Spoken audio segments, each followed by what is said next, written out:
comprendre, alors, nous allons une bonne présentation de ce orateur sur l'organisation des droits trans qui va en parler aujourd'hui. La première personne est le Gay Action Global Fund. Également, Mario Cabral Winston, qui est le directeur exécutif d'un ONG qui se centre sur le droit trans. Il a fait partie également du comité de Human Rights Watch et également dans différents événements. Nous avons une représentante qui coordonne le travail argentin. Elle a un degré accordé par l'Université de Cordoue et elle travaille dans le sujet de philosophie et politique publique. Elle parle sur les intersectionnalités et travaille sur ces sujets qui se rapportent aux personnes trans. Et je vais lui donner la parole.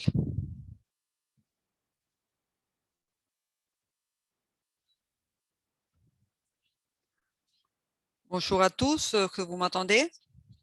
Oui, on vous entend bien.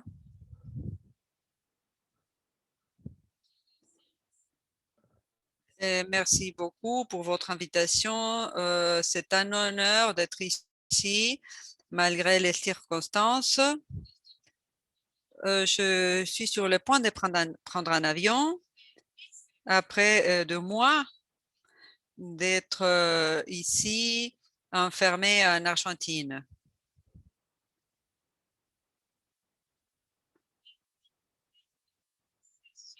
Le titre de cette session montre où nous trouvons-nous à ce moment à Gates. Je ne sais pas combien de personnes connaissent Gates et son travail. Gates est un ONG international. Nous sommes enregistrés aux États-Unis, donc un directeur exécutif qui est argentin, ça c'est casualité, mais nous avons du personnel aux États-Unis, Pays-Bas, Irlande du Nord. Notre travail se consacre à des différents domaines, parmi lesquels l'ONU, les transitions et la réponse par rapport au HIV, des réponses économiques, etc. Pendant les dernières années, nous avons suivi les processus de mise à jour de la classification internationale des maladies pour pouvoir soutenir la dépathologisation des personnes trans. Notamment, par rapport aux personnes trans et diverses, nous avons suivi les processus de dépathologisation psychomédicale, mais également de dépathologisation juridique. Pourquoi est-ce que je raconte cette histoire? Disons que il y a 200 ou quand la nouvelle classification internationale des maladies est apparue, nous étions optimistes par rapport aux avancements effectués dans ce sens, mais aussi à la dépathologisation juridique. Nous utilisons ce concept pour parler des processus qui concernent les personnes trans. Et ces personnes peuvent être reconnues du point de vue juridique, peuvent avoir accès à la santé et à la couverture à travers la réforme législative et au processus juridique. Par exemple, à travers des différents tribunaux ou des jugements de ces tribunaux.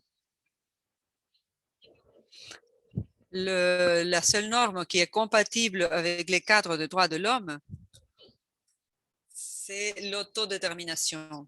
C'est pour cela que les seules lois d'identité des genres qui sont totalement compatibles avec ces normes se fondent sur l'autodétermination. Et il y a quelques 2 ou 3 ans, nous étions vraiment très optimistes parce que nous voyons, c'est-à-dire il y avait beaucoup de lois qui commençaient à être adoptées et qui vraiment contemplaient les droits des personnes trans et qui ont trait aux différentes lois. En ce moment, la situation est absolument différente.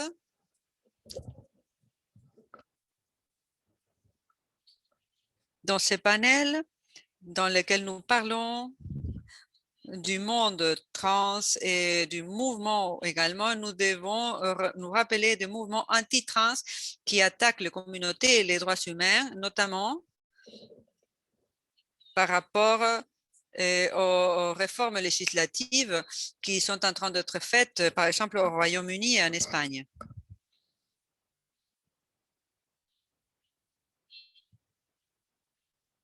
Je viens d'interrompre, mais j'ai partagé la fonction de partager l'écran si vous en avez besoin. Non, non, je n'ai pas de diapos, merci. Je ne sais pas ce que c'est cette question de partager ou qu'est-ce que ça veut dire en fait. Peut-être ce serait bon de pouvoir vous voir. Merci. Salut tout le monde.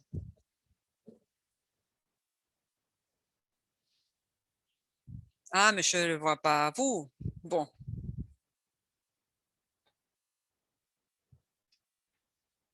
Mais maintenant, oui, ça va. Merci. Merci.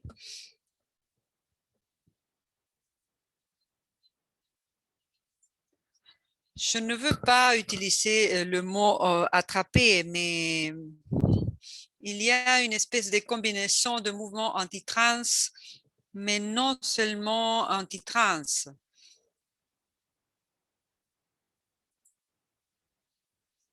Nous pouvons considérer que le mouvement anti-trans ou ce monde anti-trans a quelque chose contre nous, en particulier les droits humains des personnes trans sont parfois intégrés dans une position plus vaste contre les genres en tant que cadre fondamental. Il existe de nos jours un débat est très large sur les sexes en tant que cadre nécessaire pour protéger les droits des femmes et les genres seraient le cadre qui fait possible l'existence des personnes trans en tant que personnes trans, mais également comme des sujets des droits humains. Ces mouvements anti-trans, ce sont des mouvements anti-genre.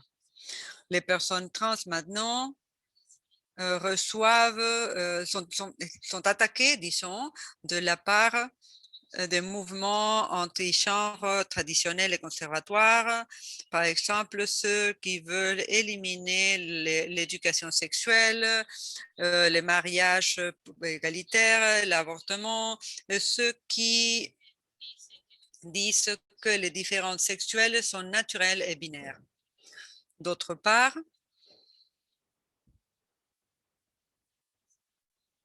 il y a des radicaux qui ont beaucoup d'argent, qui sont très puissants, qui ont beaucoup de pouvoir, qui ne sont des conservateurs dans leurs agendas politiques, ou on pourrait dire qu'ils ne le sont pas, mais ils sont conservatoires par rapport aux droits reproductifs.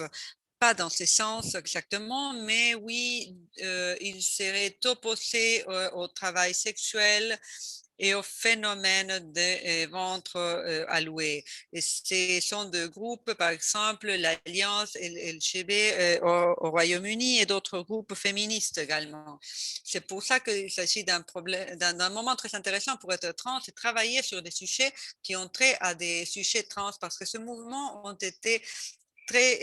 eu beaucoup de succès à présenter les personnes trans comme une population très dangereuse dans tout le monde, même face à nous.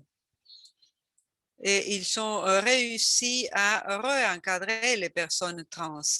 C'est pour ça, maintenant, nous voyons que nous devons revenir à des diades traditionnelles, les personnes qui travaillent aux Nations Unies, des agences donatrices, dans des organisations féministes ou LGBTQ+, parce que personne ne sait plus déjà qu'est-ce qu'une personne trans. Donc, nous devons revenir à leur raconter qu'est-ce que c'est une femme transgenre, pourquoi une femme transgenre, ce n'est pas dangereux en elle-même pour les femmes en général, pour les femmes, quoi. Les gens ont du peur pour la quantité de plus en plus importante de femmes vulnérables qui veulent passer à être hommes. Et cette narration, maintenant, c'est standard par rapport aux hommes trans dans le monde. Nous devons expliquer à nouveau que le fait d'être trans n'est pas quelque chose que les enfants soient contagiés parce qu'ils voient des vidéos ou utilisent les réseaux sociaux. Dans ce sens, nous vivons dans une espèce d'ère de la post-vérité par rapport aux personnes trans parce que les définitions ne fonctionnent plus. On fait donc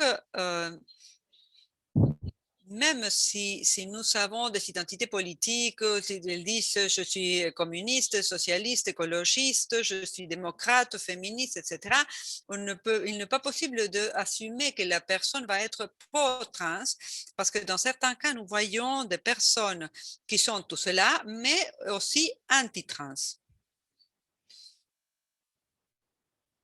Et quand je parle de cette situation complexe, c'est parce que nous savons ces différents mouvements anti-genre qui attaquent les personnes trans et les droits humains à la fois. Et nous savons une grande quantité de personnes qui ne disent rien parce qu'elles elles ne savent pas quelle est leur position. Elles disent, ben oui, nous appuisons les femmes trans et les enfants et les droits en général, mais qu'est-ce qui arrive avec l'autodétermination et les personnes qui se nuisent elles-mêmes? Ces personnes trans, pourquoi est-ce qu'il y a tellement de personnes trans? Il y a quelque chose qui se passe. Moi, je dirais que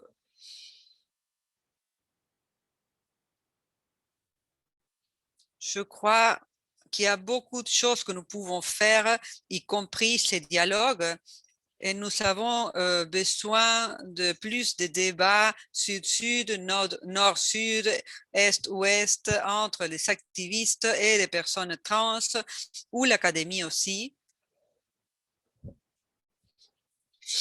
Et nous devons construire des liens, notamment avec des programmes et des associations féministes.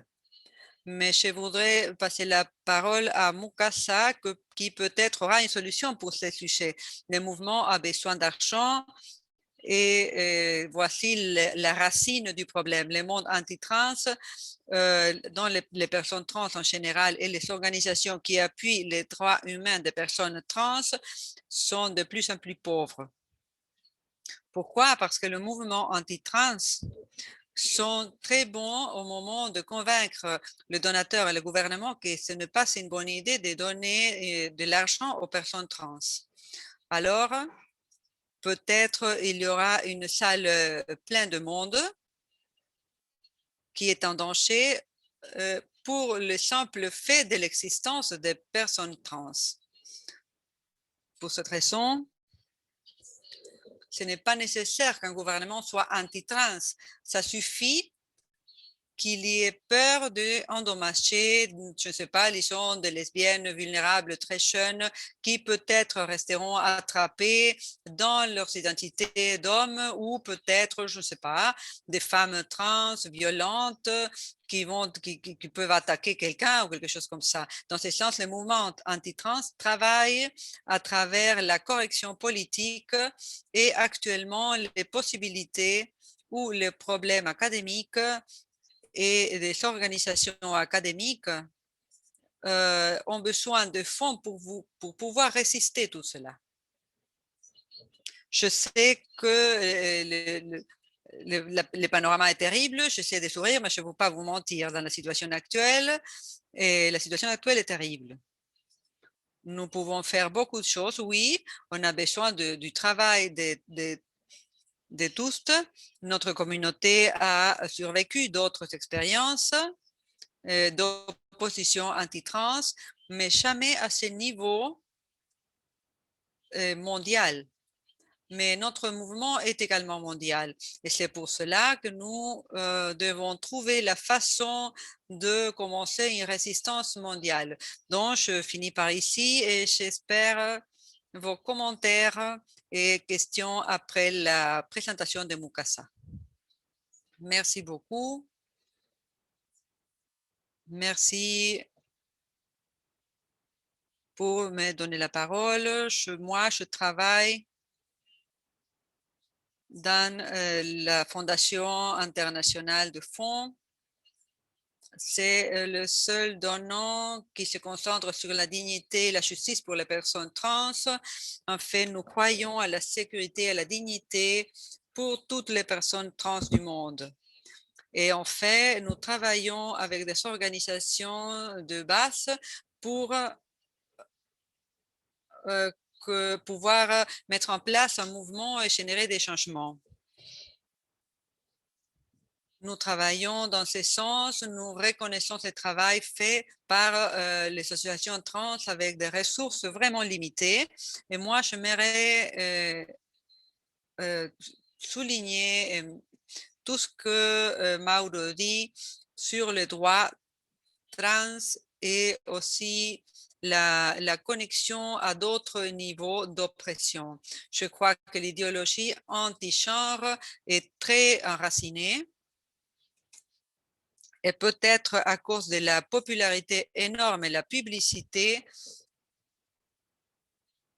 nous devons nous rappeler que la communauté trans est une cible assez facile. C'est pour ça qu'il y a des différentes régions du monde. Je crois que ce que Mauro dit est très bien par rapport à pouvoir avoir ce type de débat en collaboration dans le sud mondial.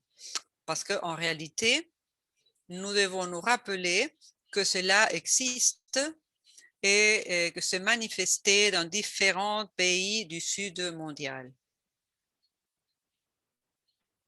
Il faut accorder l'utilisation de la religion et du patriarcat pour finir cette oppression.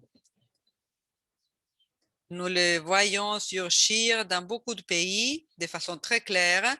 Nous voyons de nouvelles législations qui pénalisent les identités trans et aussi le manque de protection, de lois qui nous protègent ou qui protègent l'identité des genres.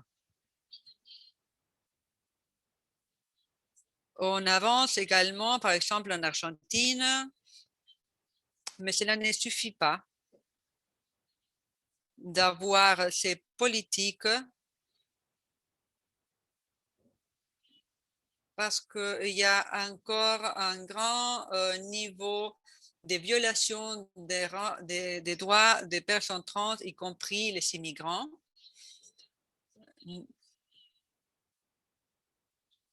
Nous avons beaucoup de partenaires qui travaillent dans ce sens et dans les cadres féministes aussi. Dans notre observation, il y a beaucoup de préoccupations sur la sécurité de ces militantistes, de ces personnes trans. Et à nouveau,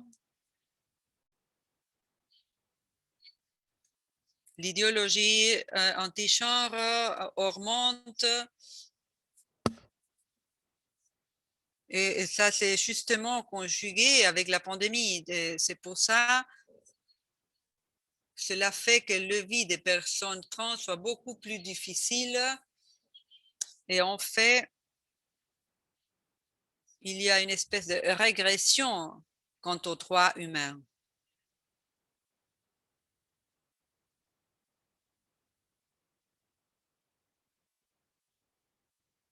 Pour répondre à ces questions par rapport aux philanthropies, l'un de nos principaux objectifs, c'est éduquer. C'est élever la communauté et de philanthropes qui vraiment sont très concernés dans notre propre recherche.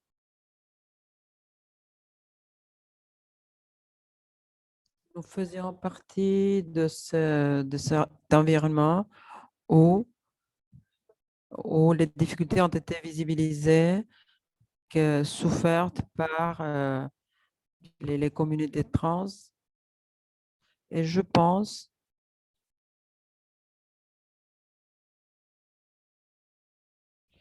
qu'il y a un grand besoin pour que les financeurs ne changent seulement pas leur priorité, mais sachent comment ils vont le financer. C'est très important et aussi pour décoloniser la bureaucratie existante dans les structures de ce qui finance c'est difficile pour nous d'avoir accès à la financiation, à la disponibilité de fonds. Je pense que c'est très important, un changement de paradigme, de priorité, et aussi il faut favoriser les communautés plus marginalisées. Ça, c'est extrêmement important et avec plaisir, je peux répondre n'importe quelle question que vous pourrez avoir. Merci beaucoup. Mokassa, est-ce que je pourrais te demander, je peux te demander d'allumer ta vidéo? Merci. On nous a demandé de ne pas avoir, que les participants n'aient pas les caméras éteintes. Alors, pour aller un peu plus loin, un peu plus en profondeur, je sais que vous avez les deux fait mention sur la rhétorique anti-trans, ce qui est en augmentation et qui est très organisée apparemment. On l'a déjà remarqué en discutant avec d'autres personnes dans d'autres locations autre part dans le monde. Alors, ça paraîtrait un phénomène mondial partout, mais aussi définitivement, on remarque un discours assez similaire en France, en Allemagne. Maintenant, on écoute que ceci arrive aussi en Argentine. Et vous les avez les deux, vous l'avez mentionné. Qu'est-ce qu'on peut faire pour contrecarrer ces discours et changer les tactiques? Est-ce que vous pourriez faire mention de quelque chose d'autre à ce sujet? Dans le cas de Cage, dans notre cas, nous sommes en train de vérifier les mouvements anti-trans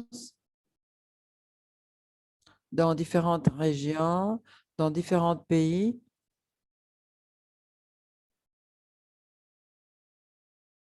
Nos observatoires, les mouvements anti-genres. Nous sommes en train de suivre 10 pays latino-américains, hispanophones, le Brésil, 5 pays en Europe et en Asie.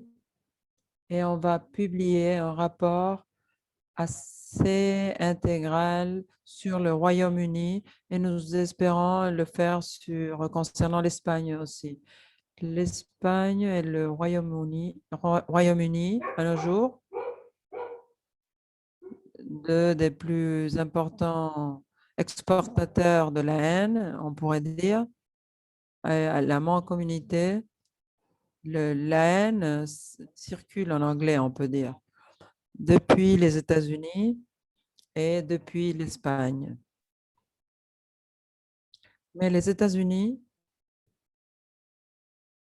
il existe la haine contre les personnes trans aux États-Unis. C'est étroitement en lien avec l'extrême droite et avec les fondamentalismes religieux qui vraiment n'ont pas de traction dans des groupes féministes ou LGBT avec un agenda anti-trans. Mais au Royaume-Uni, il a beaucoup plus de pouvoir, il est plus radical, le mouvement anti-genre, et il exporte cette haine vers l'Australie, la Nouvelle-Zélande, le Canada, l'Afrique du Sud et l'Espagne fait la même chose, fait pareil dans le monde hispanophone. Les deux pays aujourd'hui sont en train de mener à bien des réformes juridiques par rapport à la reconnaissance légale du genre et ces mouvements sont extrêmement actifs qui ont coordonné de plateformes internationales.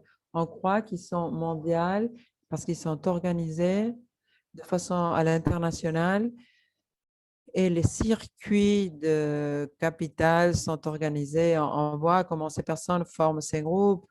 Ils sont en train d'être financés. Alors, qu'est-ce qu'on peut faire? Différents groupes de différentes organisations sont en train de fouiller et de générer de la connaissance et de partager. Ce n'est pas simple.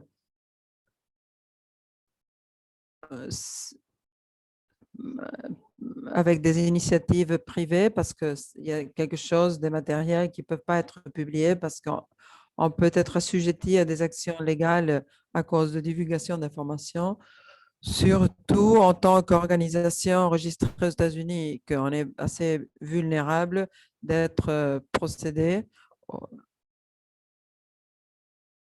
Et pour créer des stratégies de réussite, c'est le plus complexe. Mais j'ai peut-être une suggestion peu utile, mais c'est d'encourager, de dire aux gens qu'ils arrêtent de se battre avec les groupes sur les réseaux, les groupes anti-trans. Il faut se centrer, il faudrait d'arriver au gouvernement, d'avoir plus de contrôle.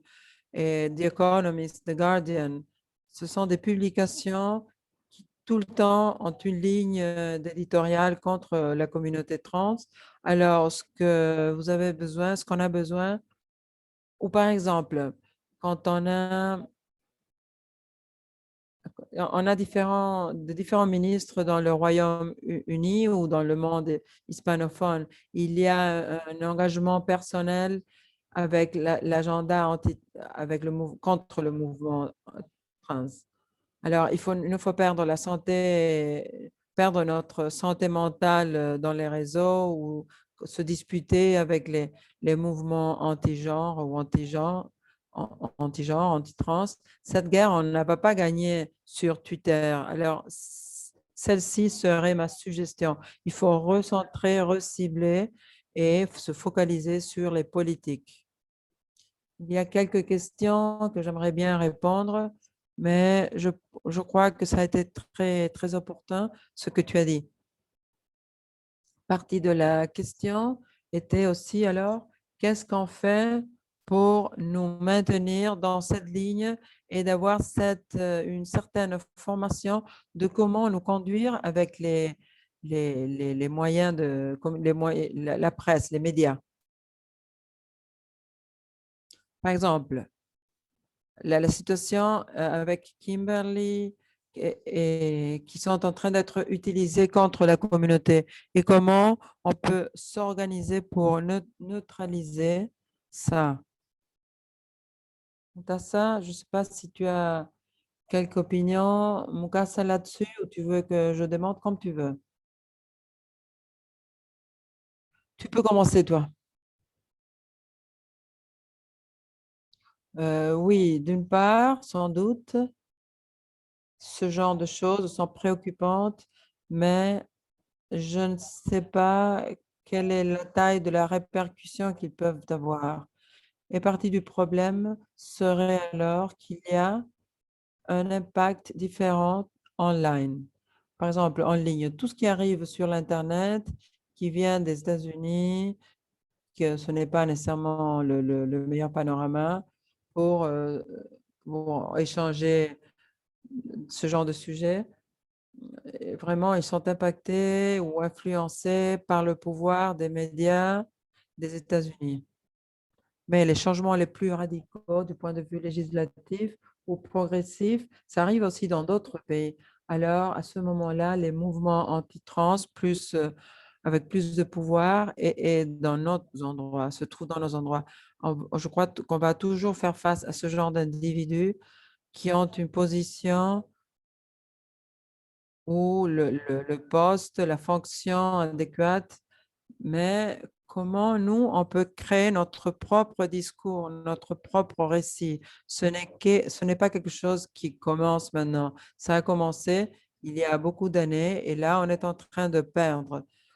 Je ne perdrai pas beaucoup de temps en essayant de contrer Eva Angel Autrement, il faudrait analyser qu'est-ce qu'on peut faire nous ensemble, ne pas perdre le temps avec les autres choses. Et dans ce sens-là,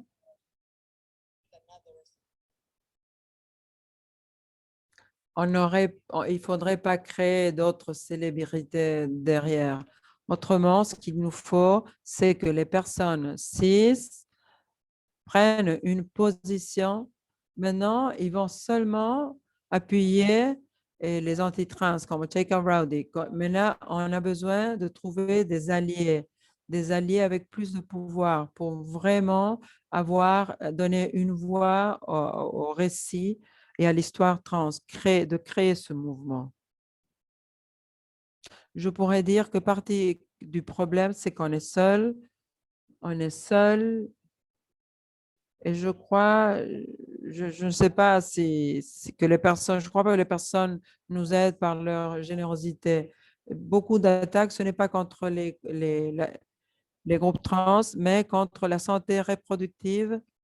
Quand on attaque l'autodétermination ou le trans, par exemple, comme aux États-Unis ou dans la Suède, les personnes trans n'ont pas d'accès au traitement avec des hormones avant les 16 ans. Qu'est-ce que ça veut dire par rapport à l'autodétermination ou par rapport, est-ce qu'ils vont obtenir une version plus restreinte quant à leur autonomie et leurs droits sexuels et reproductifs?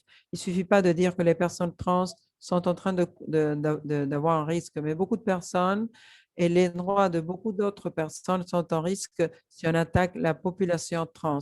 Notre autodétermination est en train d'être attaquée. Il faut entrer en lien, en rapport mieux et de faire comprendre aux personnes cis qu'on n'est pas tellement différents. Si moi, je peux prendre une décision assez informée à mes 15 ans sur mon propre corps, alors probablement une femme jeune aussi aura ses propres droits pour prendre des décisions quant à son corps. Éducation sexuelle, avortement, c'est ça, ça serait mon message.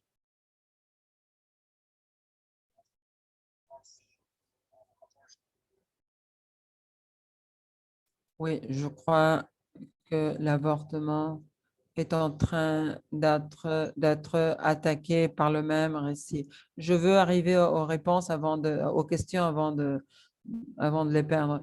Est-ce que vous croyez que les mouvements d'autodétermination indigène, autochtones sont un bon exemple pour les activités d'autodétermination de la communauté trans, ou vous croyez que ces mouvements de libération sont attachés à une notion plus égocentrique du genre? Nous parlons de l'autodétermination en anglais, mais dans d'autres pays, comme en Argentine, on parle de l'autoperception.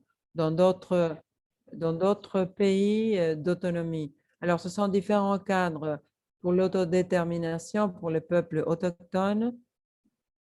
C'est compliqué, c'est complexe et je suis d'accord sur le thème que ce genre de batailles sont connectées, mais l'autodétermination est appliquée à certaines personnes, pas nécessairement des individus.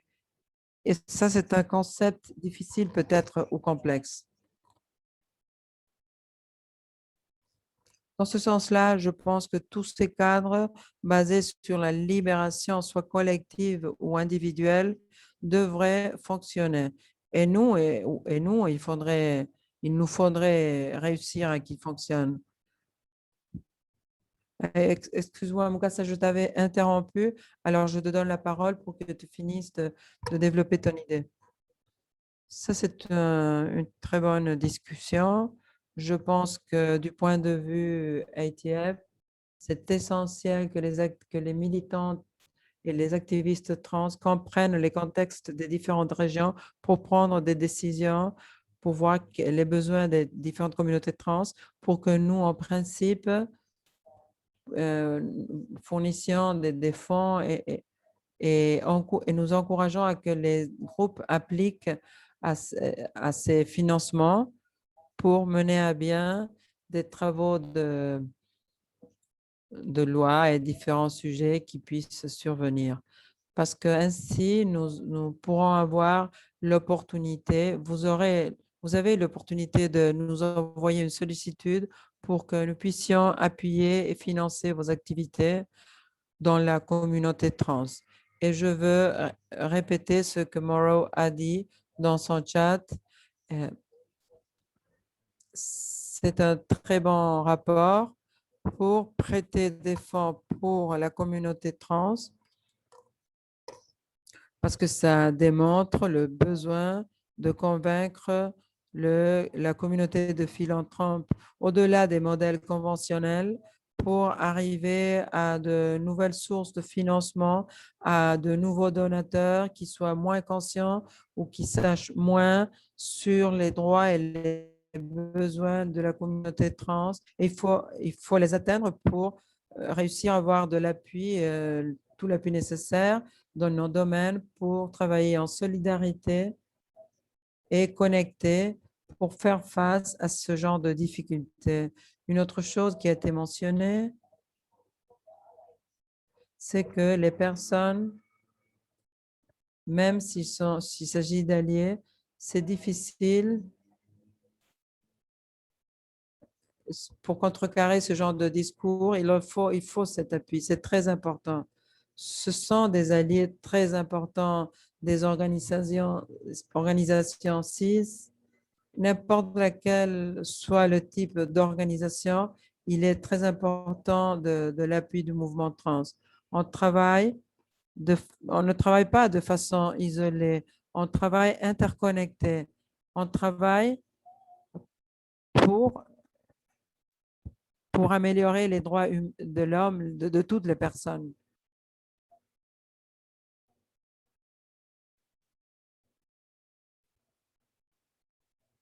On a travaillé avec différents groupes trans, avec des militants qui travaillent avec la même idéologie, et ça peut-être soit quelque chose qui puisse contribuer à notre discussion. Je veux rajouter quelque chose.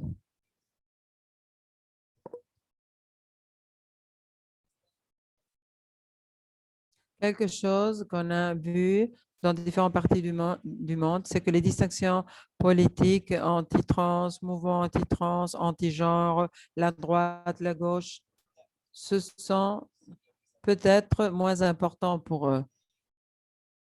On l'a vu au Royaume-Uni, au Brésil, en Argentine,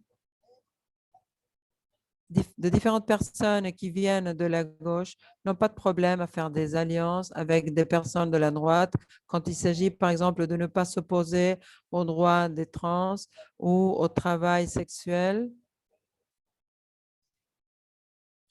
Ces cadres de décolonisation sont en train d'être utilisés par le Vatican, l'Église catholique, mais aussi par la gauche émancipatrice en Europe, en Amérique latine, en disant que le genre et que l'idée de changer nos corps en utilisant des hormones, cette imposition coloniale qui vient du Nord mondial, évidemment, ceci travaille très bien. Et seulement à titre d'exemple, et pour tous les concernants, seulement un exemple. L'année dernière, le gouvernement de l'Argentine, maintenant, les personnes non binaires ont le droit à l'identité X dans leur document d'identité. Et on a une bataille ouverte face à ceux qui sont contents avec le X et ceux qui sont non binaires, qui aimeraient bien une autre façon de reconnaissance comme quelque chose de propre, non nominal, peut-être pas un X, mais quelque chose qui dise non binaire comme identité. Et il y a eu en fait une démonstration à ce moment-là où le président de l'Argentine est en train d'annoncer la première carte d'identité. Et je crois que c'est formidable que les personnes puissent s'exprimer, écouter les deux théories. Mais mon impression, c'est qu'on est en train de perdre notre capacité d'arriver à des conciliations politiques, notre capacité de distinguer. Je ne sais pas combien de personnes il y a ici maintenant dans la séance, mais supposons qu'on est 10. Je pense que j'aurai 50% qui ne sont pas d'accord avec ça. Et en Argentine, on a 5 organisations, 10 déclarations différentes, l'une contre l'autre. Nous, la communauté gay a fait une annonce qu'elle va faire une recherche, une enquête de mouvements anti-genre. Nous avons eu des attaques d'autres communautés également, d'activistes trans, pour la langue parce que nous ne l'avons pas embauché et je comprends leur position. Nous sommes tous fatigués et les mouvements pauvres deviennent très arrachés. Donc, nous avons besoin de plus de fonds, plus d'argent. Les personnes ont besoin d'être motivées pour collaborer. C'est un moment horrible où l'opposition n'a pas de problème à travailler ensemble. Les communistes avec les fascistes, les socialistes, et ils n'ont pas de problème. Et nous, c'est important pour nous jusqu'au point que nous détruisons, nous luttons contre d'autres personnes et les détruisons tout simplement pour aborder différences que pour nous pourraient signifier l'univers complet, mais vu de dehors, cela ne signifie rien si nous les comparons avec d'autres processus. Peut-être je l'ai dit parce que je suis un peu plus vieux que d'autres participants ici, j'ai presque 50 ans et tout en étant une partie d'une communauté qui ne travaille pas ensemble, la communauté trans et la communauté intersexe, dont beaucoup de pays s'opposent l'une l'autre. Nous allons tous abandonner ce monde et l'opposition anti-trans, pour elle, n'a pas d'importance si vous êtes trans, non-binaire, intersexe ou quel type de personne vous êtes ou quel est votre nom. Pour eux, nous sommes tous égaux et ils veulent tous nous attaquer. Dans ce sens, ce que nous devons créer, c'est une unité politique. Ça ne veut pas dire que nous sommes tous des amis et nous ayons toutes la même identité et nous aimer tous et toutes. Mais comment est-ce que nous pouvons tenir compte de cet aspect de la politique au-delà que c'est moi, mon nom, mes droits? Nous devons tous céder quelque chose que nous voulons pour pouvoir nous constituer en tant que mouvement politique. Pour moi, ça, c'est la grande question. Donc, une fois que l'ITF nous donne l'argent, que nous donne le fonds, bon, d'accord, on nous donne le fonds, qu'est-ce que nous faisons? Je crois que Avery, vous avez une question du groupe?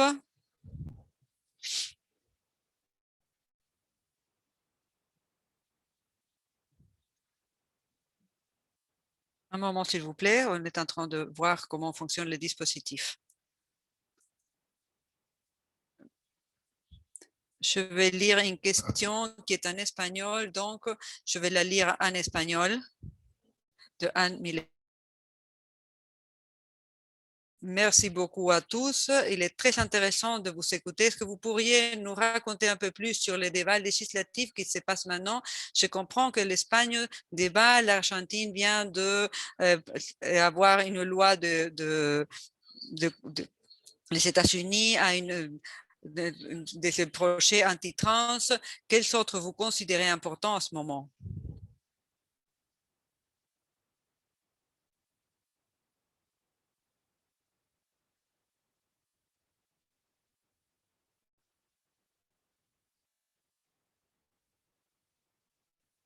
Nakasa, est-ce que vous voulez répondre, vous?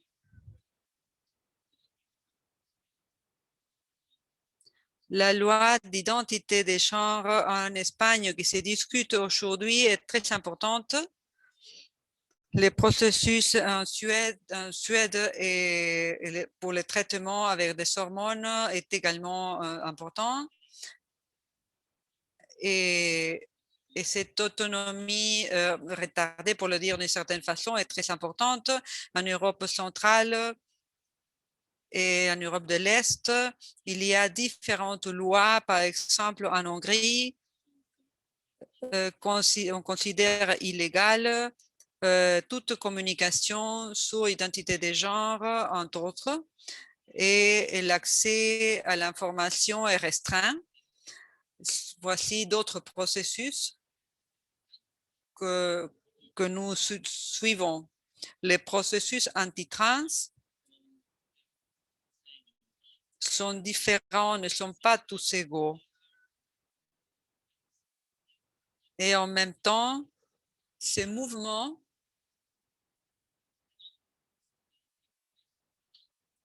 se développent à des différents niveaux. Par exemple, au niveau du système européen des droits humains, du système interaméricain des droits humains ou au niveau des Nations unies. Cette année, par exemple, sur le comité des situations des femmes, il y a eu une présentation, une campagne pour le droit humain et reproductif des femmes.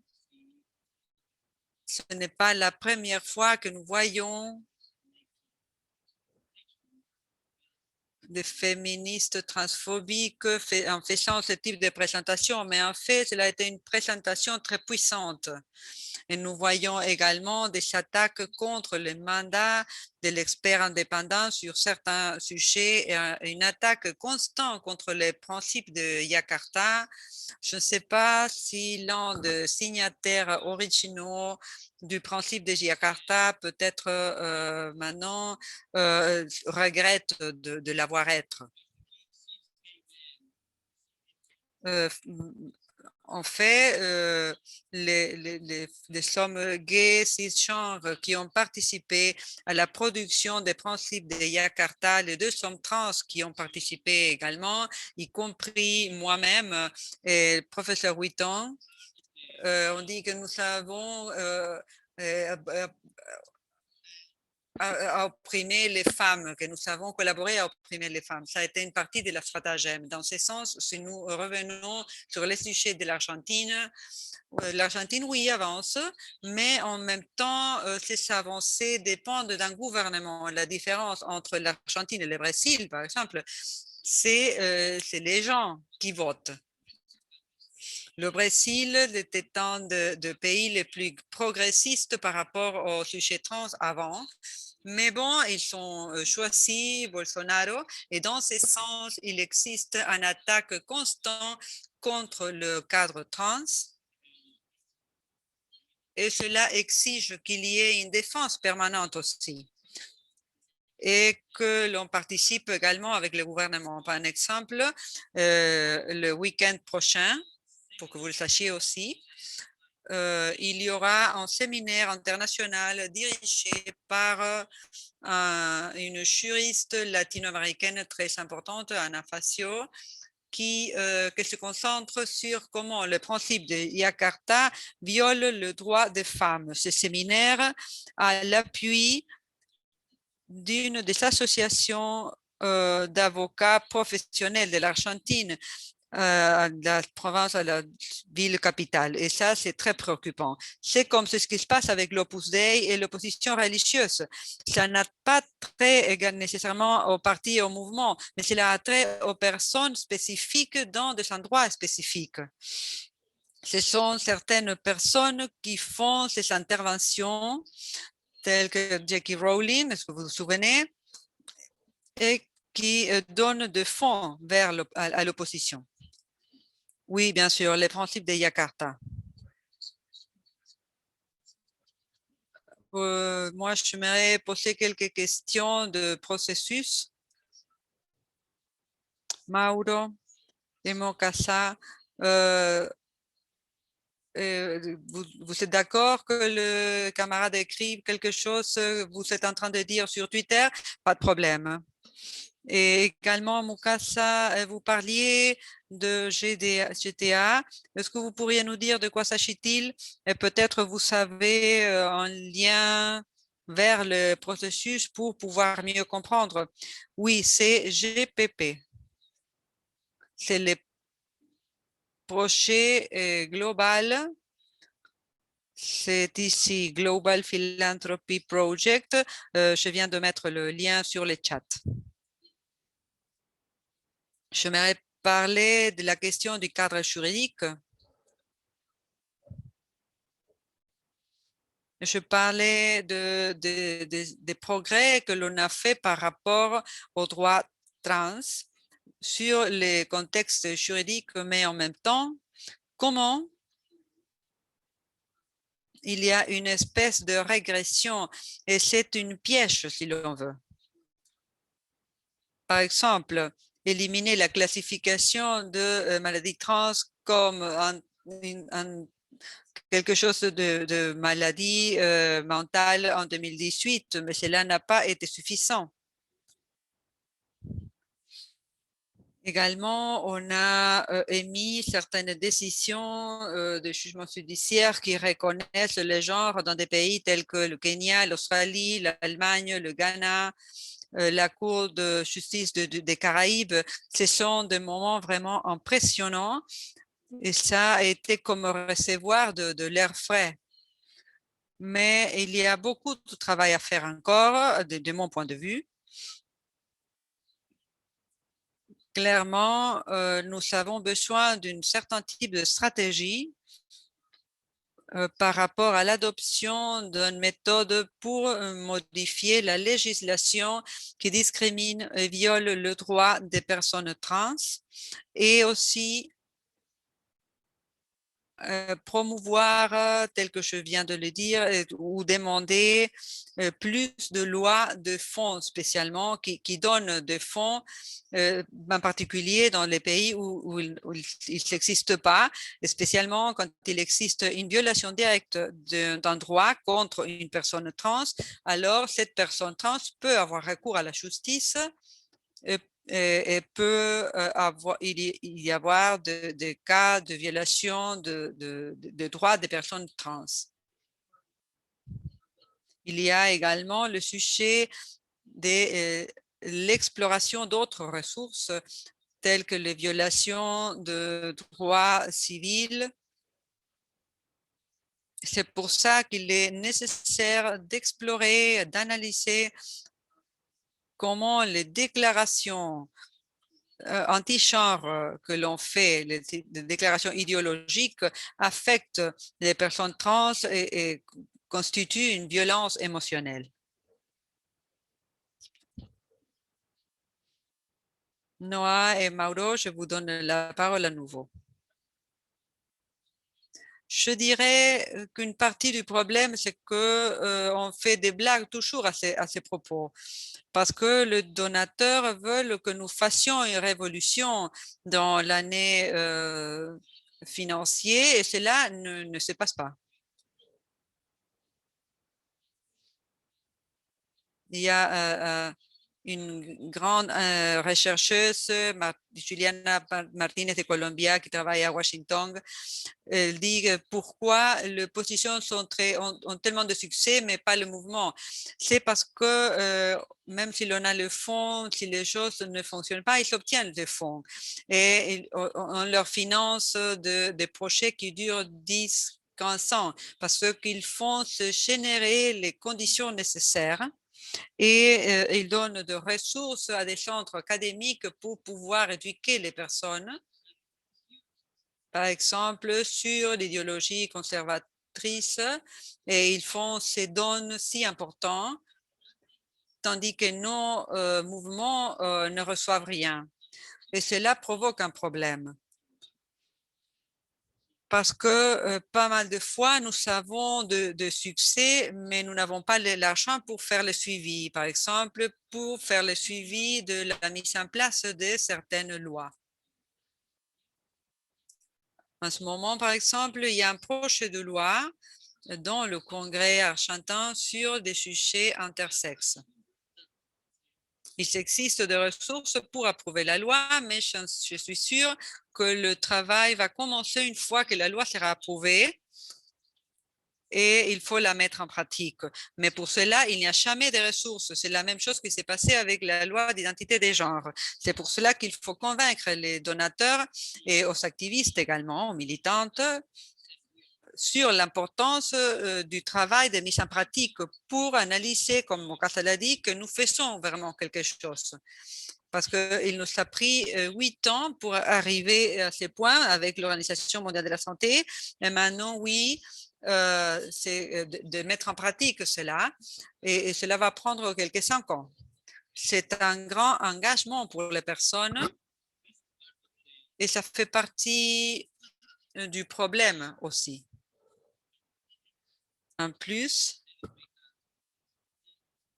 nous sommes des personnes trans, en général, je célèbre cela, mais par rapport à la reconnaissance non seulement des experts intersexes, mais des experts et expertes en général, nous devons travailler contre les injustices épistémiques, systémiques et faire que les institutions soient des donatrices et qu'elles puissent confier dans nos connaissances. Et ça, c'est très difficile à le faire.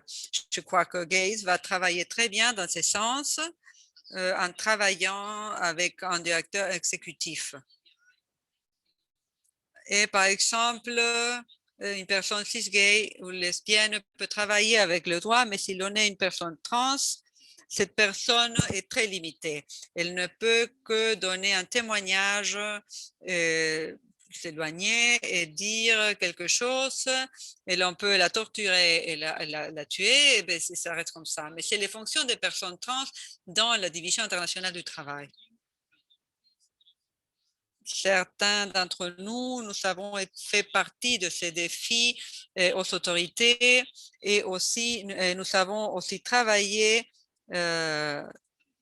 pour la paix, disons, dans la création de TIPAS ou cette association. Et tout ça, cela fait partie du mouvement. Cependant, je crois que c'est encore un problème de ce format de justice, d'injustice structurelle. C'est un excellent point, je voudrais le commenter parce que je crois que ceci, c'est le rôle de l'association. On ne le voit pas comme des experts en santé trans parce que nous sommes trans. On nous voit comme des patients seulement, on ne veut pas nous voir comme des collègues, des pères, des personnes qui ont 10, 20, 30 ans d'expérience en tant que professionnels de la santé trans. C'est pour ça que dans les champs de la recherche transgenre, nous devons dire que oui, nous venons de commencer, mais nous savons l'expérience. Peut-être vous ne saviez pas que cette personne trans avait l'expérience, mais cela ne veut pas dire qu'il n'y ait pas d'experts trans. Tout simplement, on ne le dit pas à tout le monde pour des raisons évidentes. Oui, c'est vrai, ça fait partie du problème. Moi, cela me fatigue beaucoup de le faire avec mon propre gouvernement. Je peux travailler pour et avec l'OMS, mais ils ne vont jamais confier sur moi dans mon pays comme expert. Je peux être un expert dans un autre pays ou au niveau international, mais non pas dans mon propre pays. Ça fait partie du problème, quoi. C'est comme ça. Nous sommes très préoccupés à Gates de voir cette tendance, peut-être vous l'avez déjà vu, aussi à ITF, Mukasa. Beaucoup de fois, différentes institutions embauchent des consulteurs, ils essaient d'élaborer certains travaux et les personnes sont payées pour le faire. Et puis, ils s'attendent que les professionnels trans donnent des conseils ou qu'ils ou elles essaient, le corrigent, le revoient et ils espèrent que les personnes trans remercient cette opportunité.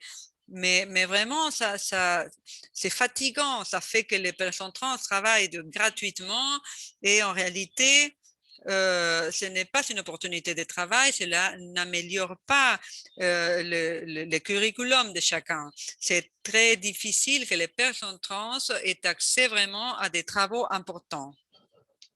De nouveau, dans une perspective politique, il est fondamental que les personnes trans puissent arriver au poste clé. Et ça, c'est un objectif personnel parce que ce n'est pas que moi, je vais avoir des alliés.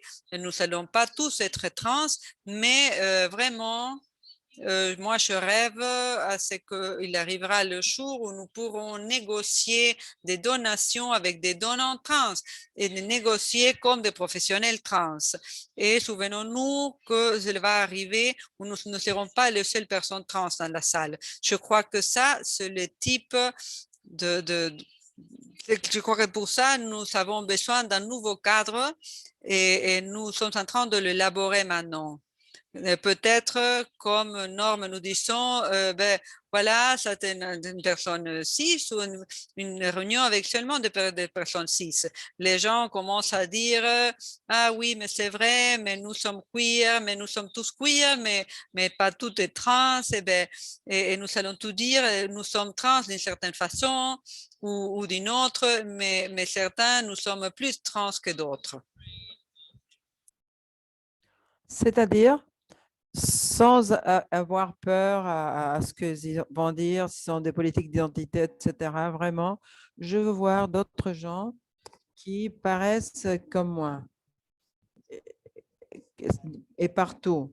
C'est là, j'essaie, je ressens que comme si je travaillais dans un désert de trans.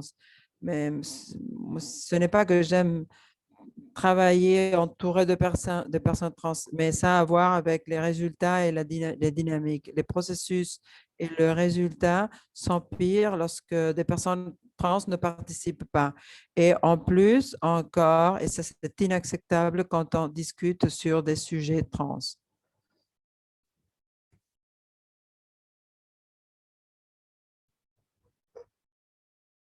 Avery, et il paraît qu'il est très d'accord. Oui, tout à fait. J'ai une question, mais je ne sais pas si je vais la poser maintenant.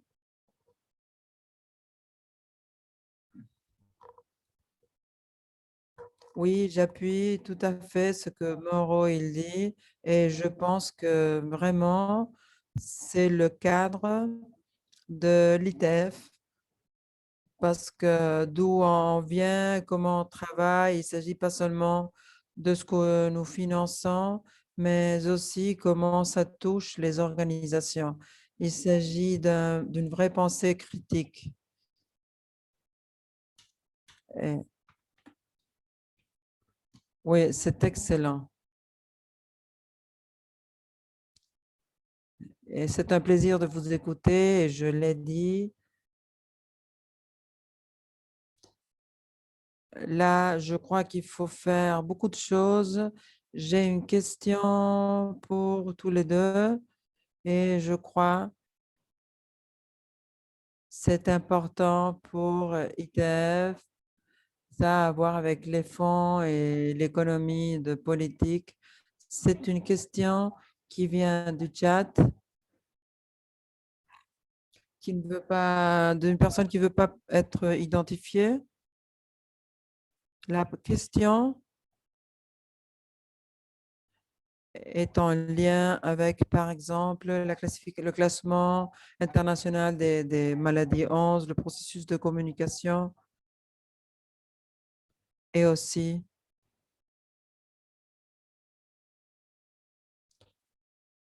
quand on a de différentes expériences avec des personnes trans, c'est comme si toutes les autres connaissances étaient ignorées. Par exemple, je dis aux gens que je suis en train de faire un doctorat, personne, tout le monde s'en fout. Les gens aiment bien écouter mon expérience en tant que personne trans. Ils ne parlent pas avec moi parce que je suis épidémiologue ou scientifique. Donc, la question est la suivante. Qu'est-ce qu'on peut faire ou existe-t-il des stratégies, spécialement quand on parle de l'économie politique, de l'appui, du travail trans, de mouvements sociaux trans. Par exemple, les chercheurs scientifiques aient une fonction à remplir dans ce sens-là, et non seulement avec des sources d'information. Peut-être on soit bloqué parce qu'ils savent pas, on est bloqué parce qu'on on sait pas quoi faire, on connaît la littérature, que très souvent, quand on travaille avec des personnes trans, les données sont différentes, c'est-à-dire sont plus utiles. Par exemple, dans le contexte des États-Unis, on fait beaucoup de recherches cliniques trans avec du financement du gouvernement, et beaucoup viennent de personnes qui ne sont pas trans. Je pense, par exemple, on a donné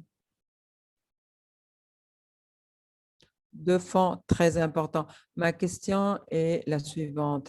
Qu'est-ce qu'on peut faire pour appuyer du point de vue fiscal aux mouvements sociaux? Et est-ce que ça suffit avec la recherche scientifique, ou il devrait y avoir plus de mouvements sociaux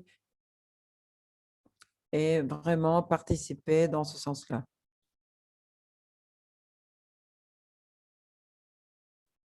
Je suis tout à fait d'accord avec toi, et aussi, le changement n'est pas donné du jour au lendemain. Comme financeurs, nous devrions être dans une bonne position pour nous assurer qu'un financement est donné constamment. Parce que si tu donnes une subvention unique ou une seule donnée, ce n'est pas effectif pour arriver à une continuité dans ce genre de projet. Et pour partager avec toi ce qu'on a observé sur le terrain, c'est qu'il y a eu un très bon travail en ce qui concerne la décolonisation des droits numériques, et récupérer ou pouvoir partager les expériences et les présenter pour pouvoir changer ce récit et ce discours, et là, le manque d'informations présentées par les médias par rapport au sujet trans. Aussi, il faut faire conscientisation, les grandes éditoriales, les compagnies de communication des médias, mais il y a un média que je ne vais pas nommer qui s'est excusé et a fourni un reclassement des entités trans dans un article, et ça a été un cas de succès, un point à notre faveur. Ce genre d'exemple nous démontre vraiment le travail innovateur qu'on peut faire, ou que les groupes peuvent faire, même avec des ressources limitées. Et c'est très important que les groupes trans comptent sur le financement, et ce travail prend du temps. Arriver à réussir à un changement important comme nous, on veut qu'il arrive. Je vais donner la parole à Mauro, voir s'il veut rajouter quelque chose.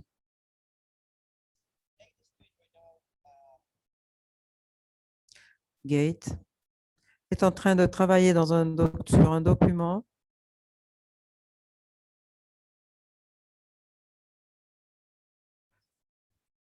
le titre est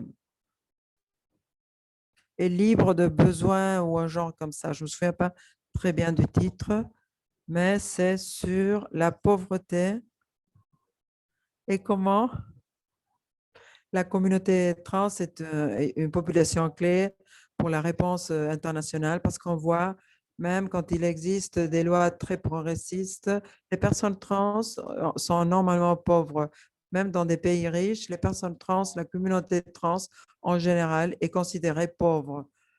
Quand on compare les trajets de vie des personnes cis, des mêmes groupes sociaux ou groupes raciaux. Et quelque chose qu'on remarque, c'est qu'il manque des évidences. Je dirais que l'évidence et les faits sont extrêmement nécessaires, plus que jamais, notamment avec s'il y a de l'information démographique, des évidences sur les différents aspects socio-économiques, l'âge, le vieillissement et la discrimination basée sur l'expression de genre ou d'identité de genre dans les universités ou dans le monde universitaire en général. Ou moi-même, qui ai une éducation philosophie et histoire, et que j'appuie la théorie transgenre, il nous manque des données, des chiffres qui provenant de partout. J'habite dans une région où on dit que le niveau de vie est 35 ans. Et c'est un chiffre difficile à écouter. C'est peut-être vrai, peut-être c'est mieux ou peut-être pire, mais on ne le sait pas. Ça, c'est indicatif.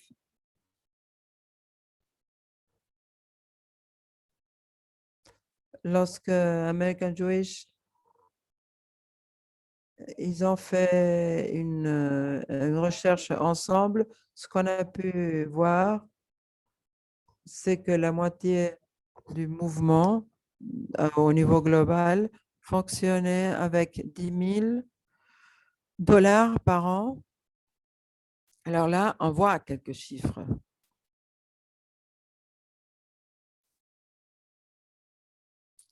Il y a une certaine tendance. Pardon, parfois j'ouvre la bouche et je rentre dans des problèmes. Je crois que les théories trans peuvent s'agir sur n'importe quoi, même d'autres choses qui n'ont rien à voir. Il me surprend plus si je commence à lire un article sur la perspective trans et ça finit en étant quelque chose tout à fait différent. Vous voyez ce que je veux dire? Trans couvre beaucoup de choses. D'accord, c'est bon. Je crois qu'il nous faut un autre type de recherche. Il nous faut plus de chercheurs trans et de quelle façon on peut appuyer les chercheurs trans dans les universités. On a besoin de plus de personnes trans avec des diplômes universitaires. Très souvent, on parle avec des amis qui travaillent dans les Nations Unies. Comment comment un mouvement peut, peut aider à l'émergence du premier trans indépendant ou expert indépendant des Nations Unies sur des aspects, un expert aux Nations Unies avec un travail, une formation académique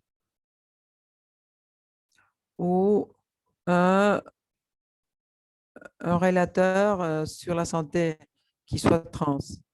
Je pense que c'est possible, mais pour l'instant, il nous faut avoir plus d'une personne. Il faut créer des générations de personnes allant à des universités qui aient un diplôme. Il doit y avoir des trans partout, dans tous les secteurs, mais il nous faut plus de personnes trans dans ces positions, dans ces postes clés. J'en ai marre d'écouter le premier. On a eu un événement sur la violence des femmes trans avec les Nations Unies. Il y a, je crois, qu'un mois, et un sénateur des États-Unis qui était le premier sénateur des États-Unis. Mais quand est-ce qu'on va arrêter avec l'histoire du premier? Quand est-ce qu'il va arriver le deuxième? Dans 10, 15 ans? Et quand est-ce qu'il y aura un autre sénateur dans un autre pays? Combien ça va prendre? Combien de temps? J'en ai vraiment assez. On a évoqué un poète argentin. On ne veut pas être toléré, on veut être aimé, désiré. Je veux pouvoir. Pouvoir, position, respect, c'est un contact. C'est ça le respect. Pouvoir arriver à un endroit. Je ne veux pas être toléré. Je ne veux pas qu'on me tolère, que les personnes. Je ne veux pas que les personnes meurent dans les rues, qu'on n'arrive que à survivre. C'est là où on en est. Et dans plusieurs parties du monde, on se bat encore pour qu'on ne tue pas dans les rues, pour que les docteurs ne nous donnent pas une pathologie. Oui, c'est vrai, il faut que je dois me taire. On arrive à la fin parce qu'il faut clôturer une session pour ouvrir une autre. Mais je veux remercier énormément Mukasa, Mauro, Ivory pour se trouver, être présent dans ce panel et merci. Merci à tous. Où est-ce qu'on peut vous envoyer des questions, répondre aux questions hors de la conférence? Je peux écrire, où est-ce que je peux écrire sur le chat de panélistes mon adresse de mail? Alors, je vous demande de prendre note très vite parce qu'il nous faudra clôturer cette séance. Alors voilà, qui sont en train d'écrire sur le chat.